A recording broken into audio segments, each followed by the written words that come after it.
Hi Scorpio, Sun, Moon, and Ascendant. This is Dane, and I'm going to be doing your April 27th to May 3rd, 2025 reading for you. Now I ask if this reading resonates with you. Don't forget to like, comment, and subscribe. It helps me out tremendously, so thank you so very much for doing so. And if you're interested in a private reading, a private personalized meditation, a healing, or a gift card, check out my website, danehartguidedmessages.com. It's listed in the description box below. Now, before we begin this reading, let us clear the energy space, raising our own energy vibration and releasing any negativity.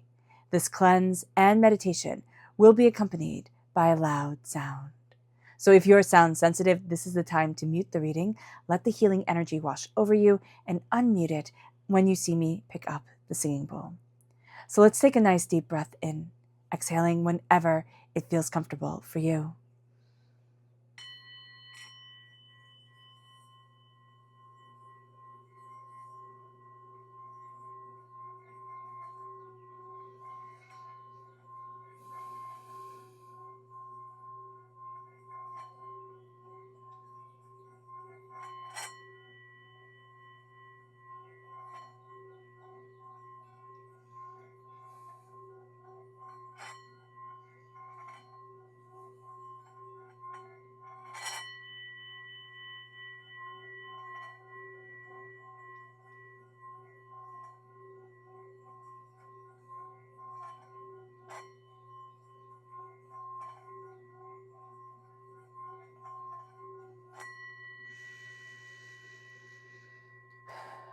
Releasing all negativity from the body like storm clouds, letting yourself feel calm, centered, and at peace as we enter into this safe and loving space.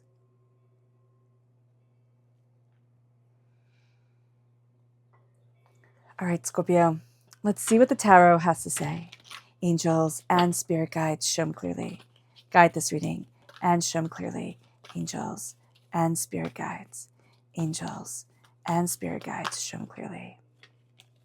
Oh, no, that's wrong. There we go. Angels and spirit guides, show them clearly. Guide this reading and show them clearly. Angels and spirit guides. Angels and spirit guides, show them clearly. Guide this reading and show them clearly. Angels and spirit guides.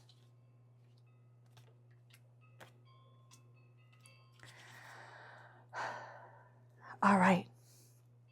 So at the center of this week, Scorpio, is the Page of Swords. So there's a lot that you will be learning, a lot that you will be taking in, but there's also this real talent that you have during this week for learning, for asking questions, for diving deeper into things, for looking at things in a different way. You will be the one who's like, everybody's talking about like some sort of problem, and you'll look at it and be like, well, why don't you just do this? And people will look at you and be like, well, I never thought of that. So here with the Page of Air, Page of Swords, don't be afraid to ask the questions. Don't be afraid to look at things from a different angle, in a different way. And it's really opening up doors to you. And most definitely, you're going to be clever with words during this week. And you are also going to be very connected to people, drawn to people who are clever with words, who have a way of seeing things, who have a talent. Yeah, it's a talent. Like they ask the questions. They're not afraid to, like, just kind of like look at things differently and ask the questions that people are like, oh no, you couldn't ask that. And it moves us then to the challenge, and it's the magician. And the magician's energy is as above, so below. As you believe it, so it becomes. And so magic is all around you. It's embracing it in thought. It's embracing it in heart and soul and feeling. And it's letting that magic move you forward in the most exquisite of ways. And there is a challenge here of can I stand before the altar of my existence and embrace my talents? Can I, manifest my future and let my magic guide me? So that is going to be the challenge during this week. But if we do, oh my gosh, like the changes that come forward are breathtaking. It moves us then to where we need to focus ourselves. And this is the Page of Fire. Very youthful energy is coming forward. That sense of asking questions and looking at things in a different way, and like connecting with your fire, connecting with your passion. Now, you can also have very young air sign energy, Gemini, Libra, Aquarius in your life, and that's with the Page of Swords, and young fire sign energy, Aries, Leo, Sagittarius in your life. Now, especially if you teach, if you work with people, young minds, like minds that are still forming, like the frontal cortex hasn't fully developed yet. So you can see pages up to, the early 20s. And here, there is this sense of looking and diving deeper into things, asking questions, seeing things in a different way, but also letting yourself connect with your passion and what brings you joy in a way you haven't done since you were little. And it's like, I'm going to open up this energy. I'm going to be bold and look at things differently. And I really love that for you. I really do. I'm getting excited. It moves us then to the energy that is leaving. And that is the energy of feeling completely overburdened. It's like it's been too much. And that is now leaving. We're putting down the heavy burdens that we have been carrying for too long. It's been too much. It's been too overwhelming. And it is like, I need to let this go. And I need to embrace joy within myself. And it's lifting our heads up. And instead of the world like beating us down so that we only see the dirt on our shoes, right? The mud on the path before us, we start to see the beauty that is all around us. We start to look up towards the sky and embrace joy and embrace connection. It moves us then to our strength. And our strength, which I think is very interesting, it is the Eight of Swords. And the Eight of Swords, it's overthinking, it's overanalyzing. That's actually going to be your strength during this time, is that you can really look at things and kind of like, I want to say rip things apart with your mind, like really dive deeper into it and be quite clever. Now, do be mindful, because you can overthink and overanalyze and see so many different angles that you have yourself scared, right? You've kind of done too much research. When you do too much research into something, or you look too deeply into something, and it's like, well, now I'm just terrified. Like, now this is scary, type of thing. So do be mindful about that, because you can dive too deep into things, and then you can get caught in your own mind, in your own cleverness. And so do be mindful about that. You can also know somebody who they are a great strength, a great support, but they tend to get caught in their own mind, in their own cleverness. It moves us then to our very near future. And this is the Devil card, which, I mean, it sounds unappealing, right? The Devil, here we have temptation, also not really that appealing, though sometimes fun, right? But here, with temptation coming forward, it is Devil energy, which represents Capricorn, which I always think is rude.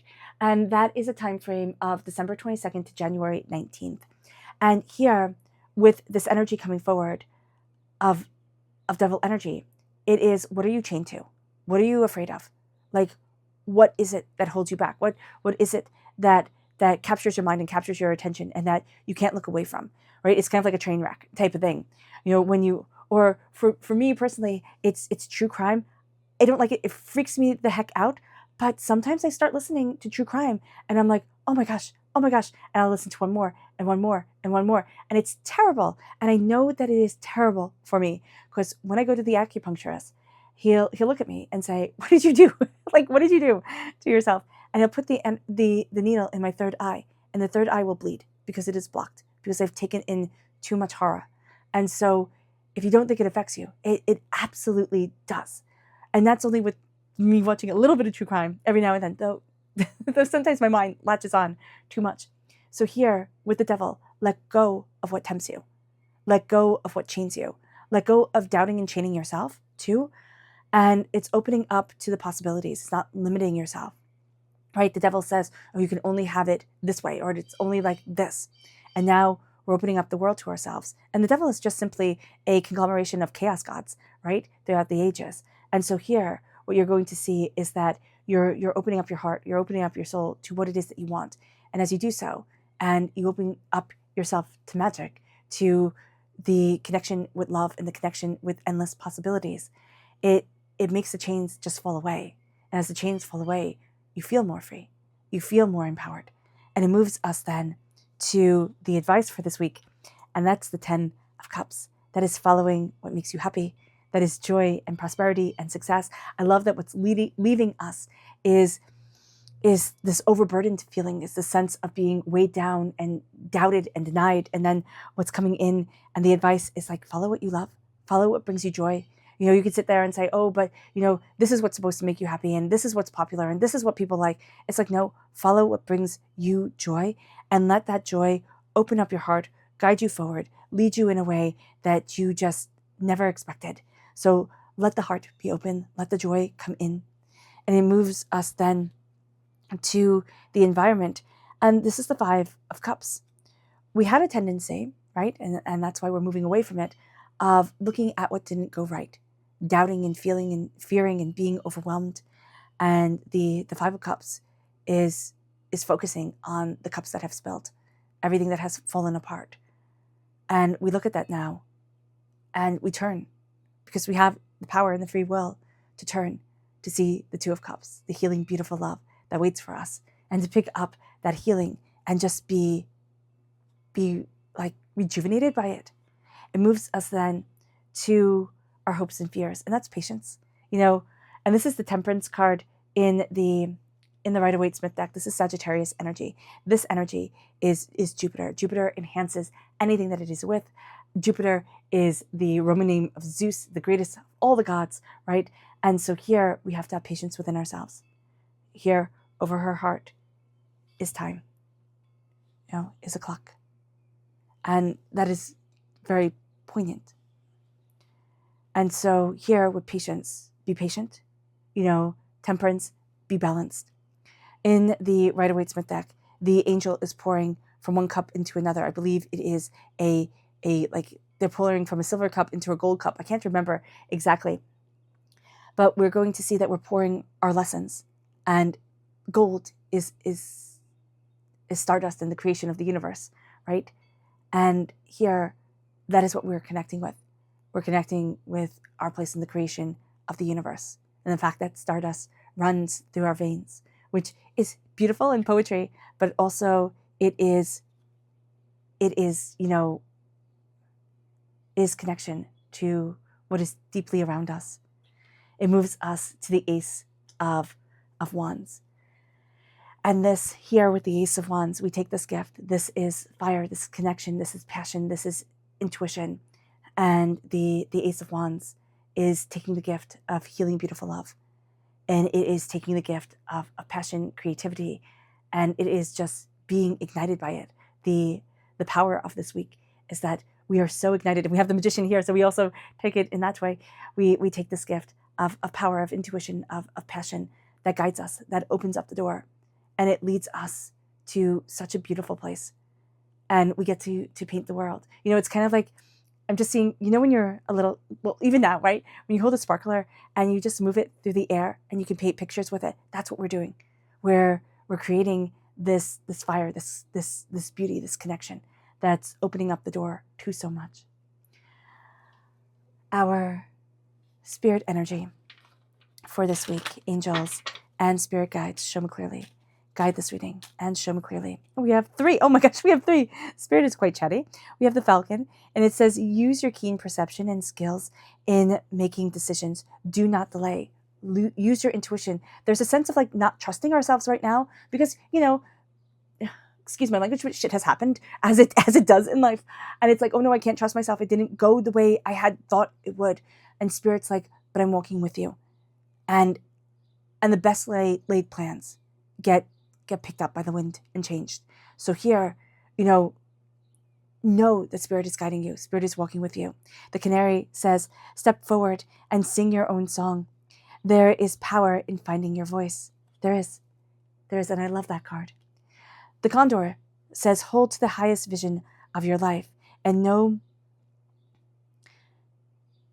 you now possess the ability to move past any hurdles, and know that you are strong. Know that you are strong. It moves us to our chakra energy, angels and spirit guides. Show me clearly. Guide this reading. Oh gosh, and show me clearly. 2.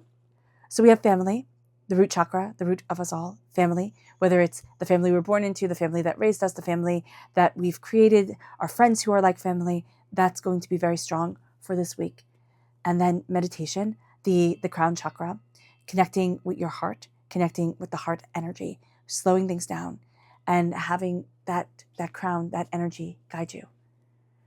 the energy to be mindful of. Angels and spirit guides, show me clearly. Guide this reading and show me clearly, angels and spirit guides, angels. This is a Six of Cups. We can get very caught with past memories, and the past can become more real to us than the present. So do be mindful about that the Six of Cups, when we live in the past, we're not seeing the right now. So just be aware of that, because the Six of Cups can also be the beautiful blessing of having all those great memories guide you forward and move with you. Yeah. So here, our subconscious spirit message is the white turkey, and it says the power to heal the earth is within you. It is. It is. Walk gently, walk kindly. Our subconscious energy, chakra energy, is forgiveness, the heart chakra. This isn't forgiving everyone. We don't have to, be a saint, type of thing and just forgive everybody. But it is forgiving ourselves. It is, knowing that like mistakes are made and sometimes we were too young, or we trusted the wrong people, or whatever it was.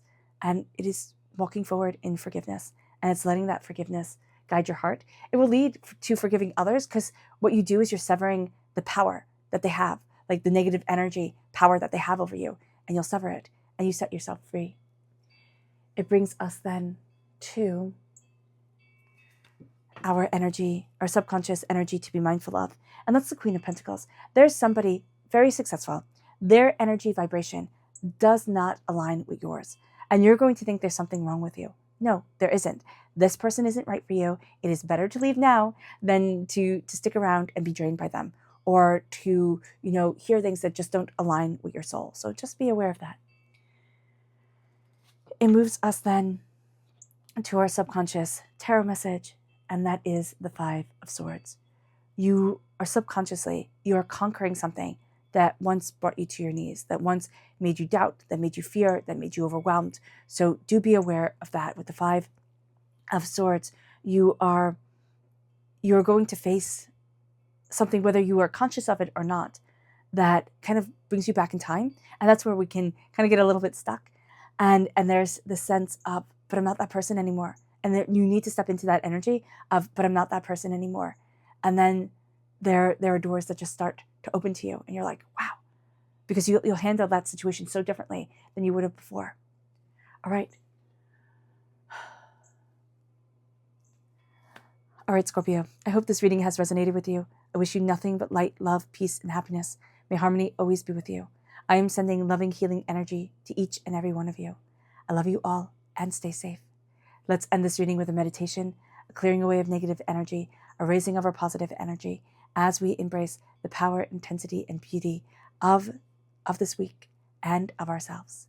So take a nice deep breath in, exhaling whenever it feels comfortable for you.